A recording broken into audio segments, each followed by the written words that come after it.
मौजूदा सियासी सूरत हाल को देखते हुए मुल्की हालात हॉलीवुड की मकबूल फिल्म टाइटैनिक की याद दिलाते हैं। फिल्म के अंदर टाइटैनिक जहाज में मुसाफिरों की 2 अलग रियासतें दिखाई गयी। एक तरफ फर्स्ट क्लास में उम्रा का तबका और दूसरी तरफ थर्ड क्लास के मुसाफिरों को सिर्फ बुनियादी सहूलियात फराहम की गयी। टाइटैनिक फिल्म की तरह पाकिस्तान में हाई और लो क्लास सिस्टम फिल्म से काफी मुमासलत रखता है। सियासी लोगों का इलाज बैरून मुल्क और छुट्टियां अमेरिका और यूरोप में गुजरती हैं। उनकी औलादें वहाँ पल बढ़ रही हैं। हमारा मीडिया PDM नवाज बन गया। PDM के सिया करतूतों पर पर्दा डालने के लिए मीडिया उसी म्यूजिक बैंड की तरह आवाम को गफलत में मुब्तला करने के लिए राग अलाप रहा है। सब अच्छा है, कुछ नहीं होने वाला, सब कुछ कंट्रोल में है। लेकिन ये एक हकीकत है कि पाकिस्तान के सामने आने वाले उस ग्लेशियर को बखूबी देखा जा सकता है जो डिफॉल्ट की सूरत में मुल्क को डुबोने के लिए काफी है।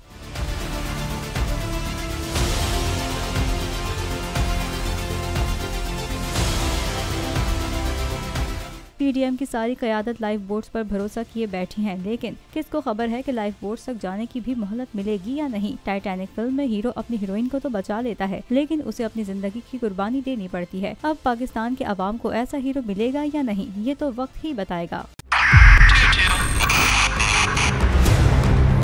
2022 मौसम को भी देखेंगे पाकिस्तान की आवाम को। पाकिस्तान की आवाम को एक तोहफा ये दिया कि आवाम को पता चल गया कि पाकिस्तान का मीडिया क्या है। साल 2022 में सबसे ज्यादा देखे जाने वाला चैनल बोल न्यूज रहा नंबर 1। हमने बहुत सारे शोज और ट्रांसमिशंस की। पूरा साल मुसलसल जदोजहद में निकल गया कि ये वोट ऑफ कॉन्फिडेंस के पीछे कौन लोग थे। तोड़े रेटिंग के सभी रिकॉर्ड। सोशल मीडिया पर भी सबसे ज्यादा तेजी से 2.4 बिलियन व्यूज का संगे मील अबूर किया। एंकर्स को भी आवाम में सबसे ज्यादा मकबूलियत मिली और सोशल मीडिया पर भी बोल रहा सब पर भारी। सब्सक्राइब करें और बेल दबाएं ताकि कोई खबर रह न जाए।